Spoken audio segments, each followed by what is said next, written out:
하나님의 말씀은 야고보서 2장 14절로 26절 말씀입니다. 야고보서 2장 14절로 26절 말씀입니다. 2장 14절로 26절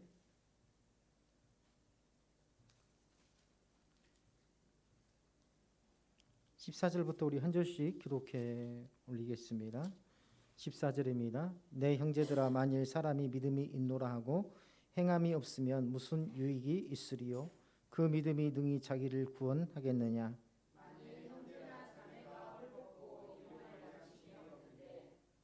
너희 중에 누구든지 그에게 이르되 평안히 가라, 덥게 하라, 배부르게 하라 하며 그 몸에 쓸 것을 주지 아니하면 무슨 유익이 있으리요? 어떤 사람은 말하기를 너는 믿음이 있고 나는 행함이 있으니 행함이 없는 내 믿음을 내게 보이라. 나는 행함으로 내 믿음을 내게 보이리라 하리라.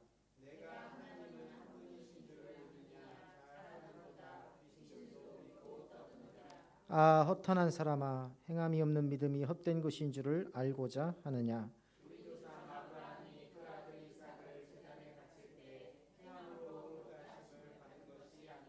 내가 보거니와 믿음이 그의 행함과 함께 일하고 행함으로 믿음이 온전하게 되었느니라.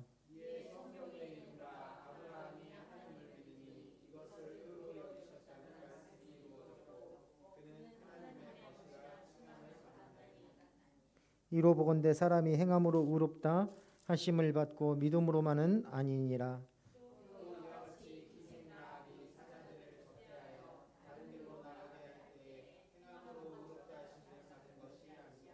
영혼 없는 몸이 죽은 것 같이 행함이 없는 믿음은 죽은 것이니라. 아멘. 자, 삶을 살다 보면 길이 보이지 않을 때가 있습니다. 길은 성경에 있다라고 오전에 말씀드렸습니다. 길은 오직 말씀 속에 있다. 내가 곧 길이요 진리요 생명이니 라고 주님께서 말씀하셨습니다. 우리가 믿는 기독교 신앙은요, 오직 믿음으로 구원받았다는 확실한 진리를 전제로 하고 있습니다. 하지만 이게 믿음이 쉽거나 혹은 가벼운 게 아니에요.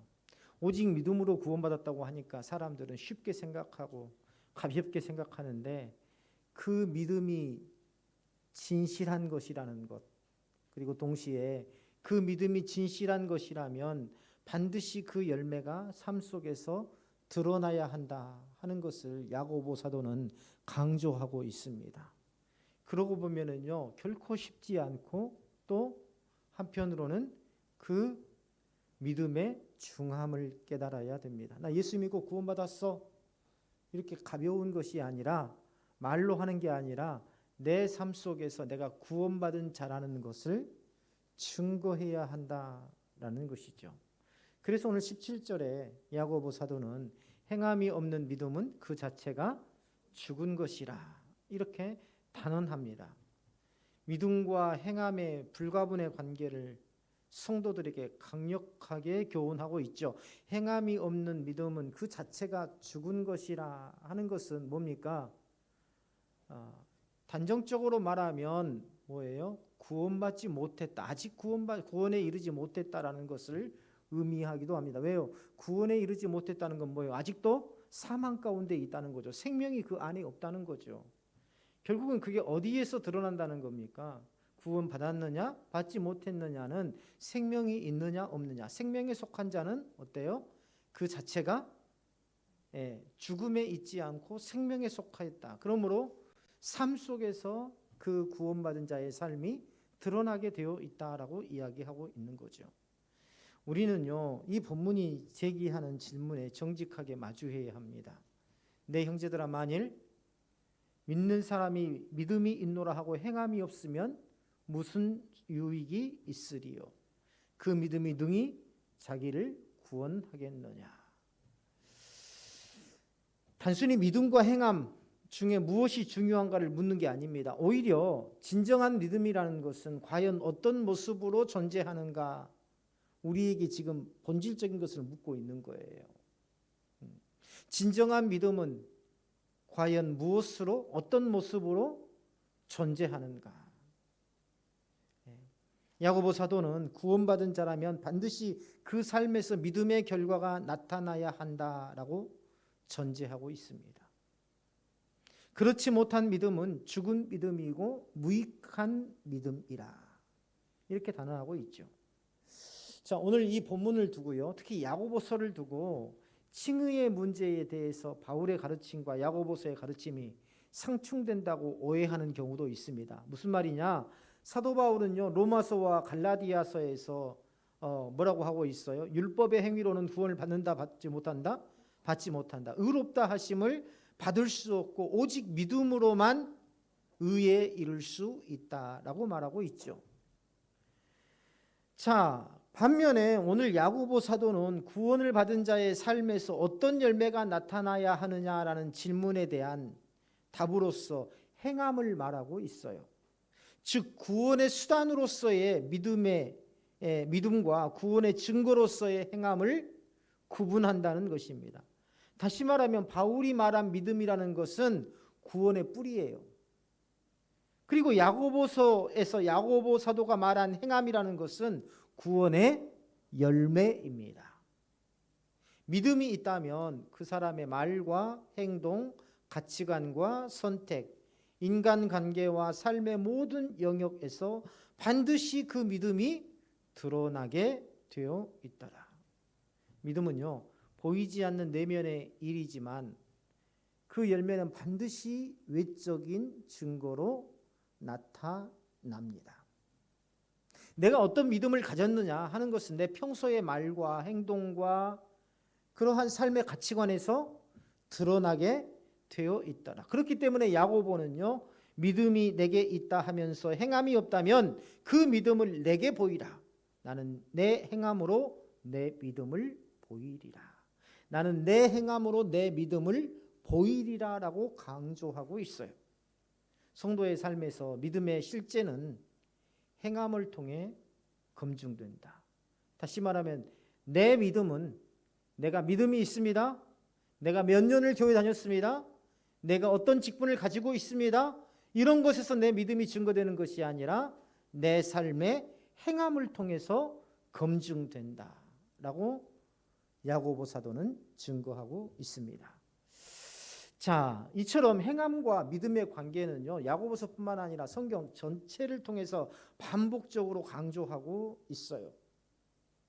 사실은 구약부터 이 신약의 끝까지, 요한계시록까지 너에게 구원받은 자로서의 행함이 있느냐, 하나님 앞에 순종할 수 있느냐, 이것을 끊임없이 묻고 있다는 것을 우리는 확인할 수 있습니다. 산상수훈에서 예수님께서 좋은 나무는 좋은 열매를 맺고 못된 나무는 나쁜 열매를 맺는, 이 말씀이 무엇입니까?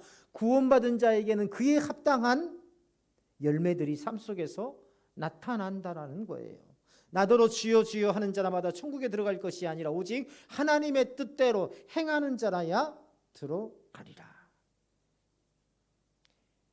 앞서 말했듯이 행함으로 구원을 받는다는 것이 아니라 구원받은 자에게는 반드시 그에 합당한 열매가 삶 속에서 드러나게 되어 있다라는 것을 말하고 있는 거죠. 구원의 조건으로서 행함을 요구하신 것이 아니라 진정으로 구원받은 자는 하나님의 뜻을 기뻐하며 그것을 행하는 자로 살아가게 된다 하는 것을 말씀하신 것입니다. 야고보 사도가 오늘 성경에서 예로 든 사람들이 있어요. 매우 구체적이고 실제적이죠. 뭐라고 하고 있습니까? 15절 16절 보세요. 만일 형제나 자매가 헐벗고 일용할 양식이 없는데 너희 중에 누구든지 그에게 말하기를 평안히 가라, 덥게 하라, 배부르게 하라 하면 그 몸에 쓸 것을 주지 아니하면 무슨 유익이 있으리요. 우리 다 같이 한번 15절 16절을 읽어볼까요? 시작.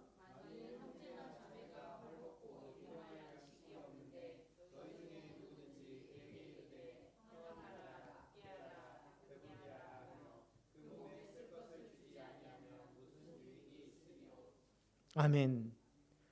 사랑이 없는 신앙의 외식과 공허함을 이야기하고 있습니다. 사랑이 없으면 아무 유익이 없다는 겁니다. 고린도전서 13장에서 말하고 있는 사랑이 없으면 울리는 꽹과리가 되고 이게 지금 야고보서와 그대로 연결되고 있어요.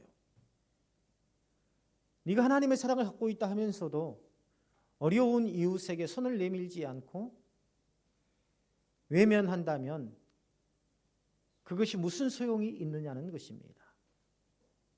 단지 말로만 축복을 외치면서 실제로 그의 필요에 아무런 도움도 주지 않는다면 그 신앙은 거짓된 신앙이고 오히려 형제를 조롱하는 일이 되더라는 것입니다.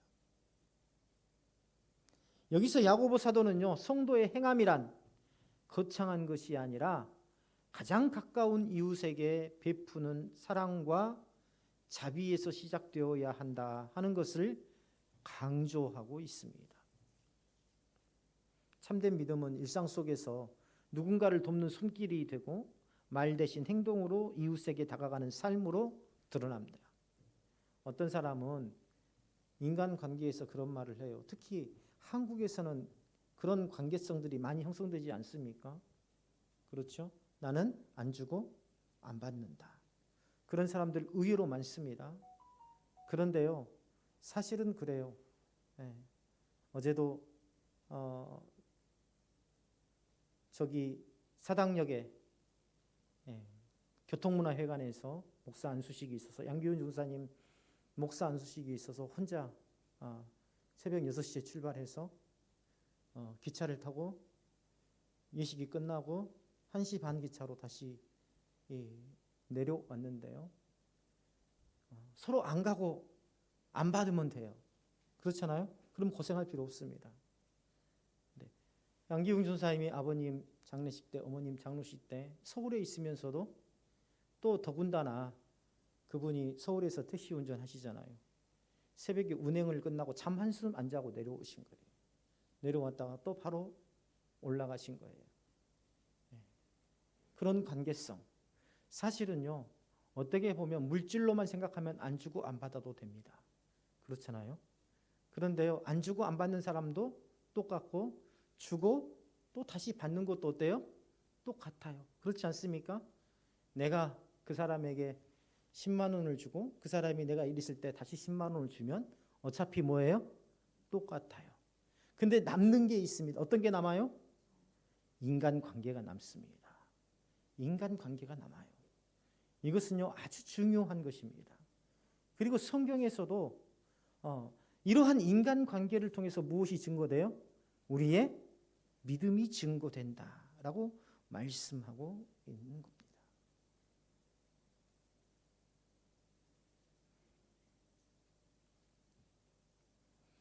더 나아가서 야고보 사도는 구약의 인물들을 예로 들면서 믿음과 행함의 일치를 설명합니다. 이게 나만 주장하는 것이 아니라 하나님께서, 야고보 사도 자신만 이야기하는 것이 아니라 하나님께서 오래전부터 우리에게 가르치시고 또 그 가르침대로 행했던 사람들이 있었다라는 것을 야고보 사도가 증거하고 있는 거예요.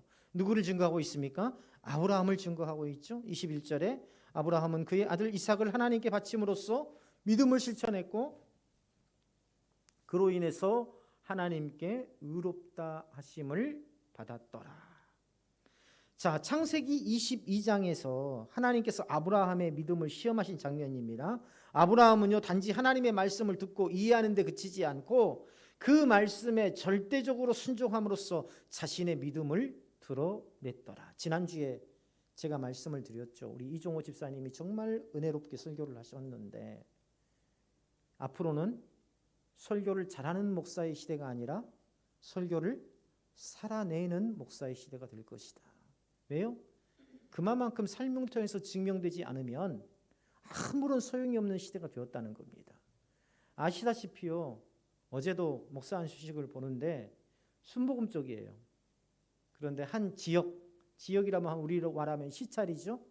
한 시찰 노예 정도 되겠네요. 우리 노예. 그런데 8명이 목사 안수를 받는데 그 중에서 한 분만, 양기훈 목사님, 전도사님 한 분만 남자고 나머지는 다 여자분들이에요. 이처럼 다른 교단에서 남녀 가리지 않고 참 목사로 헌신하신 분들이 많이 배출이 되고 있는데 오히려 목사는 많이 배출이 되는데 교회의 타락은 갈수록 심화되고 있습니다. 네가 잘 아는 전모 목사님 그 교회 예배 모습을 보니까요, 전국에서 동원해 오더군요. 저는요, 서울 지역에 그 주변에 있는 사람들이 모여서 예배를 드리는 줄 알았어요. 그런데 전국에서 버스를 대절해가지고 전부 다 주일 예배를 오는데, 거기에 지역장들이 있더라고요. 광주 지역장, 또 뭐 어디 충청남도, 충청북도 막 이렇게 해가지고 오는데, 목표 인원이 있대요. 목표 인원을 못 채운 사람들은 지역장들 다 나오라고 해가지고요, 목표 인원을 못 채운 사람, 채운 사람만 들어가래요. 못 채운 사람이 남아 있는데요, 뭐라고 하냐면 대가리 박으라고 하더라고요. 그 앞에서 성도들 전부 다 보는 앞에서 군대에서 말하는 원산폭격 있죠. 손 뒤로 하고 머리로 이렇게 머리 박는 거, 그걸 하고 있어요. 교회가 정치에 참여하고, 교회가 물질주의에 물들고, 교회가 숫자에 물들어가고 하면서 교회로서의 정체성을 잃어가고 있는 겁니다. 정말 하나님의 이름을 빙자한 이런 말도 안 되는 일들이 교회 안에서 일어나고 있고, 교회에 대한 불신이 극에 달해 있어요.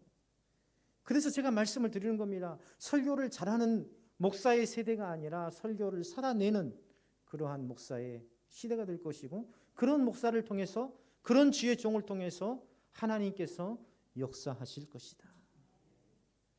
우리 성도의 삶도 마찬가지입니다. 야고보 사도가 지금 그 말을 하고 있는 거예요. 야고보서 내내 그 말을 하고 있는 겁니다. 여러분들이 입술로만 아무리 구원받은 자라고 증거해도 그것은 아무런 능력이 여러분들에게는 없을 것이다. 여러분들이 말씀을 붙들고 살려고 몸부림칠 때에, 이 말씀을 붙들고 여러분들이 살려고 몸부림을 칠 때에 비로소 하나님의 역사는 나타내게 될 것이다. 지금 이야기하고 있는 겁니다. 저는요, 참 감사한 게 헌금을 드릴 때에 기도의 제목들이 달라졌어요. 기도의 제목들이 달라져 있어요. 하나님, 말씀대로 살게 하옵소서. 이 기도의 제목을 볼 때마다 내가 강단에서 부르짖는 것들이 헛것이 아니었구나. 우리 한 사람 한 사람들이 말씀 안에서 말씀대로 세워져야 합니다. 참 다른 교회는 안 그런데, 다른 목사님들은 안 그런데 유난히 말씀을 강조하고 말씀대로 살려고 늘 이야기를 하신다. 아까 우리 김혜선 권사님도 기도할 때 그 기도가 나왔죠? 내 자신을 말씀 앞에서 내려놓고 말씀대로 살게 하옵소서. 이게 우리 신앙의 본질이에요. 다른 게 아닙니다. 다른 게 아니에요. 제가 이종호 집사님이 신학생으로서 설교를 준비할 때 한 달 전에 그 말씀을 드렸어요. 하나님께서 한 달 동안 설교 전까지 집사님의 삶을 어떻게 인도하실지는 모르겠습니다. 하지만 그 과정 속에서 여전히 내 옛사람은 살아있고, 여전히 나는 옛날 습관대로 말하고 행동하고, 또 사단은 그렇게 인도할 겁니다. 그러나 중요한 것은 하나님께서 말씀을 세운 자로서, 말씀을 선포하는 자로서 분명하게 한 달 동안은 그 말씀 가지고 다루시게 할 것이라는 겁니다. 이 말씀이 선포될 때까지 결코 믿음에서 실족하지 마시고 반드시 이기시기를 바랍니다.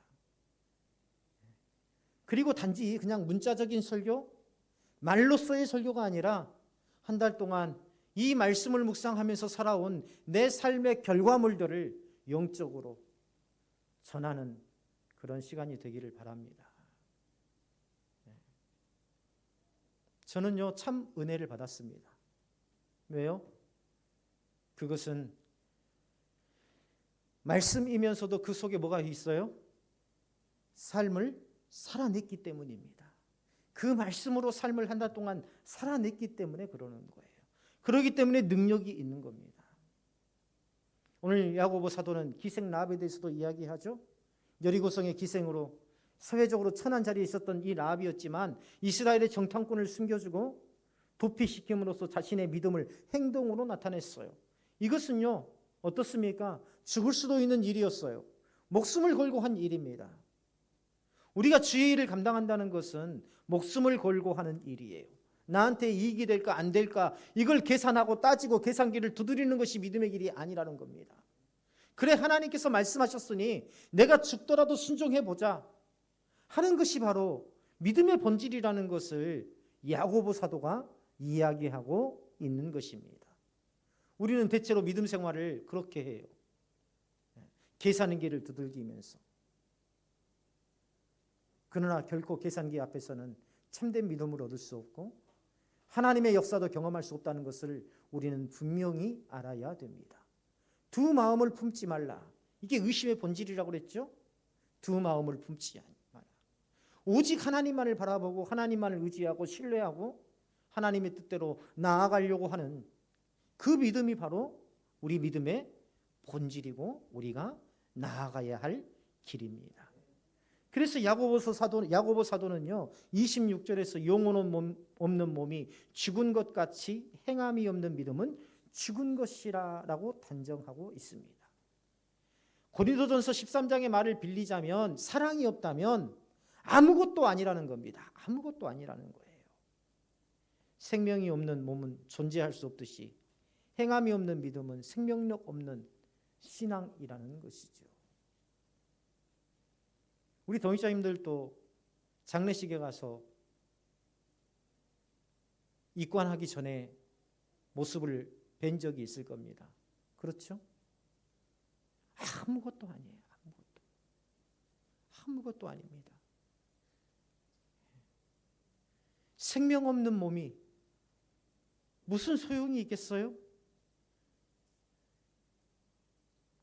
믿음이 그렇다는 겁니다. 믿음이 그렇다는 거예요. 행함이 없는 믿음은 아무것도 아니라는 거예요. 그것이 사랑이든 섬김이든 나눔이든 인내든 수종이든 간에 하나님을 믿는 믿음은 반드시 무엇으로 나타나야 된다? 행함으로 나타나야 한다라고 가르치고 있어요.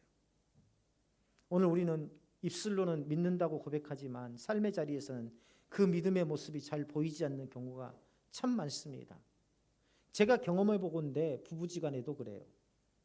부부는 한 이불을 덮고 정말 한 가정 안에서 편하게 지내잖아요. 그렇죠? 근데 이 두 부부 간의 믿음을 지킨다는 것이 참 어려운 일입니다. 서로 익숙하니까요. 서로 익숙하니까. 때로는 말도 함부로 하게 되고 행동도 함부로 하게 되고 부부지간에 관계가 굉장히 격식을 따지고 그러라게 하는 게 아닙니다. 내가 배우자에게 믿음의 모습을 보여줘야 된다는 거예요. 믿음의 말을 해야 된다는 겁니다. 믿음의 행동을 해야 된다는 겁니다. 서로가 서로에게 그렇게 하도록 노력해야 된다는 거예요.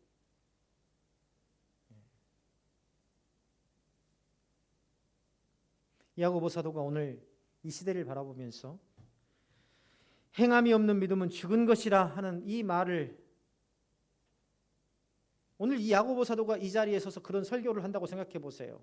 많은 사람들이 그 말씀 앞에서 자신의 믿음을 되돌아보게 될 겁니다. 참된 믿음은 지식이나 감정의 문제가 아니라 삶 전체를 움직이는 내면의 뭐가 돼요? 동력이 된다. 참 믿음은 삶 전체를 움직이는 내면의 뭐예요? 동력이 된다. 동력이 된다.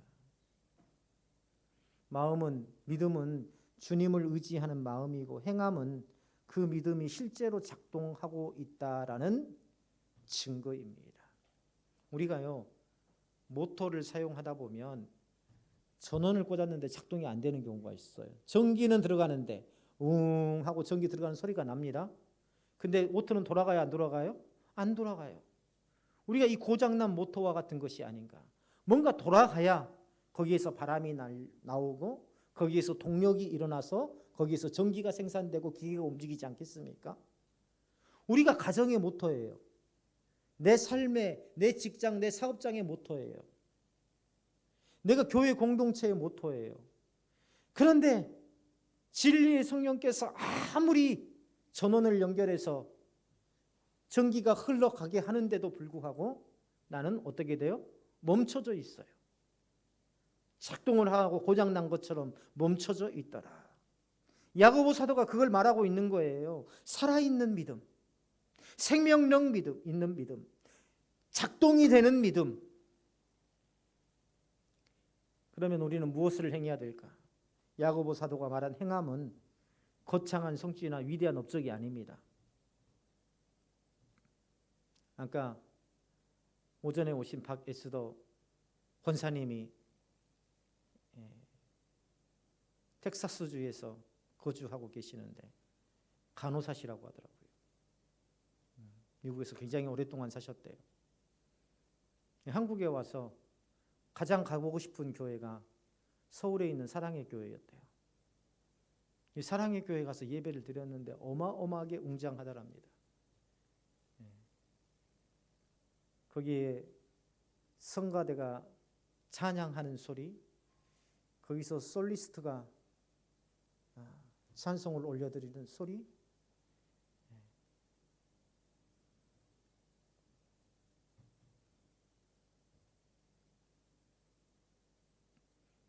그런데 우리 교회에 와서, 이 시골 교회에 와서 예배를 드리면서 참 은혜로웠다, 참 이런 교회가 있나 하는 생각이 들었다고 말씀하시더군요. 하나님은 어디에서나 역사하시는 분이십니다. 내가 못 배우고, 내가 작고, 내 인생이 다른 사람들보다 화려하지 않지만, 그러나 나의 하나님은 어제나 오늘이나 내일도 동일하게 나에게 역사하시고 나를 사랑하시는 분이시다 라는 것을 잊지 마셔야 돼요. 사랑의 교회는 사랑의 대로 엄청난 큰 은혜를 하나님께서 부어주시지만, 숫자가 많지 않은 우리 교회에도 하나님께서 우리의 마음에 소원을 하시고 우리가 소망하는 대로, 우리가 간구하는 대로 우리에게 말할 수 없는 충만한 은혜를 부어주시더라. 매몰되지 마세요. 외형에 매몰되지 마세요. 상황에 매몰되지 마세요. 중요한 것은 나를 통해서 하나님의 영광을 드러내시고자 하시는 하나님의 뜻이고, 그 뜻을 받들어 사역을 감당하는 내 삶입니다. 야고보 사도는 또한 귀신들도 하나님이 한 분이신 줄을 알고 믿고 떠드느니라 라고 19절에서 이야기하고 있죠. 단지 성경 지식으로만 믿음이 증명되지 않는다는 겁니다. 왜요? 우리가 예수님이 광야에서 40일 동안 시험 받으실 때에 마귀가 무엇으로 시험했습니까? 예수님을. 마귀가 뭘로 시험했어요? 마귀가요, 말씀으로 시험했습니다. 마귀도 하나님의 말씀을 알아요, 몰라요? 알아요. 마귀에게도 말씀에 대한 지식이 있다는 겁니다. 그러면 말씀에 대한 지식이 있다면 어때요? 마귀도 구원 받아야 됩니까? 안 받아야 됩니까? 구원 받아야 돼요. 신천지가 성경 지식으로 구원받는다고 하잖아요. 그러면 신천지의 논리대로 하자면 마귀도 구원 받습니까? 안 받습니까? 구원 받아야 돼요. 근데 야고보서에서 말하는, 야고보 사도가 말하는 것은 뭡니까? 성경 지식으로만 믿음이 증명되지 않는다는 겁니다.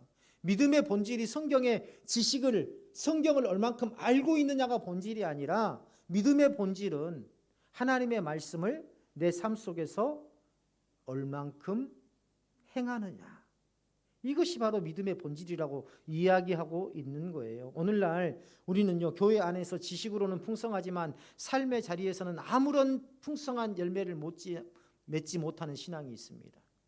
제가 그랬어요. 그저께 하나님 앞에 기도하면서 마음에 아픔이 있는 거예요. 하나님, 제가 이 교회에 온 지 3년입니다. 왜 우리 교회가 폭풍처럼 성장하지 않는 걸까요? 그건 제 욕심이죠. 하나님이 그 감동을 주셔요. 기도하는데, 서재에 앉아서 기도하는데, 그것은 너의 욕심이잖아. 그리고 모든 나무를 심어도요, 몇 년 만에 열매를 맺기 시작합니까? 3년이 넘어서야 돼요. 3년이 넘어서야 돼요. 이제 이곳에서 심어진 후에 3년이 넘었어야 됩니다. 하나님 그 감동을 주시더라고요.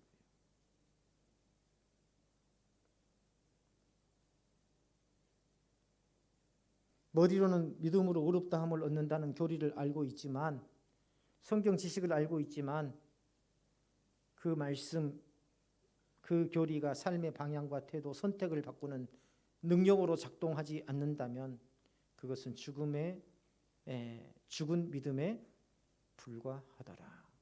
우리가 매주마다 주일에 만나서 예배 드리는 이유가 뭡니까? 수요 예배마다 또 새벽에 나와서 주의 말씀을 듣는 이유가 뭡니까? 저는 홈페이지 보면 우리 교회는 숫자보다 3배, 4배 많은 분들이 새벽 예배를 듣고 있어요. 저는 다른 분들이 와서 듣는다고도 생각하지만 우리 동역자들이 듣고 또 듣고 또 듣고 한다는 것도 잘 알고 있습니다. 왜 그렇게 합니까?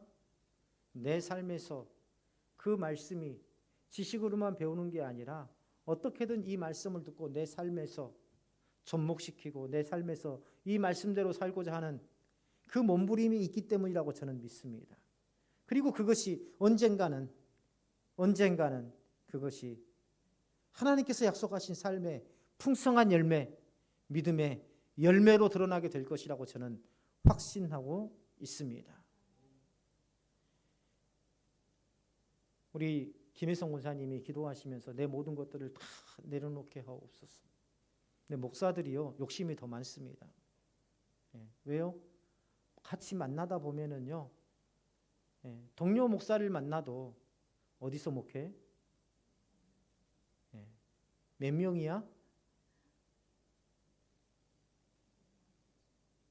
그런데 목사 스스로도 이걸 내려놓기가 정말 힘들어요. 정말 힘들어요.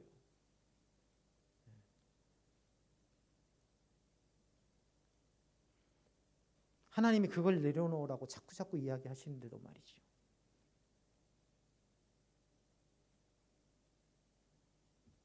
믿음과 행함의 관계는 믿음으로 구원받은 성도의 삶이어야 하는지를 보여주는 그러한 거울과 같습니다.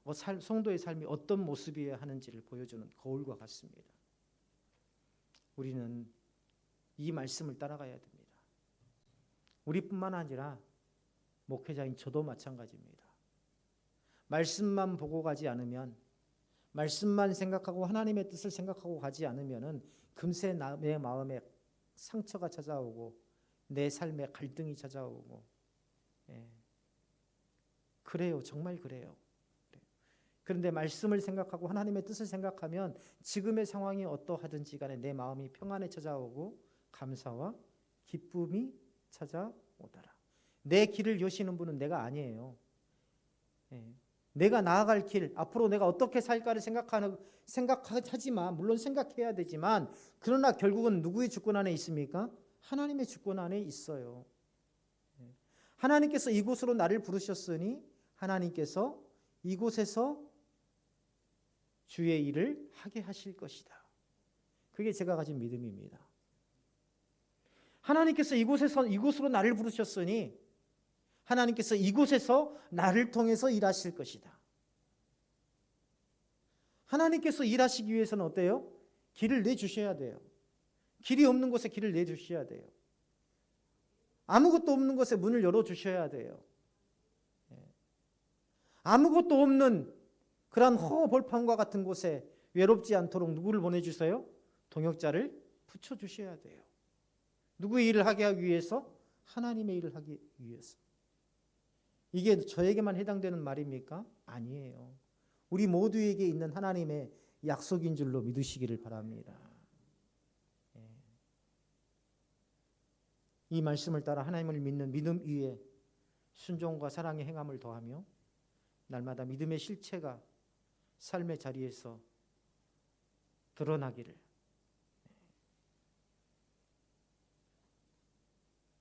그런 믿음이 되시기를 주님의 이름으로 축원합니다.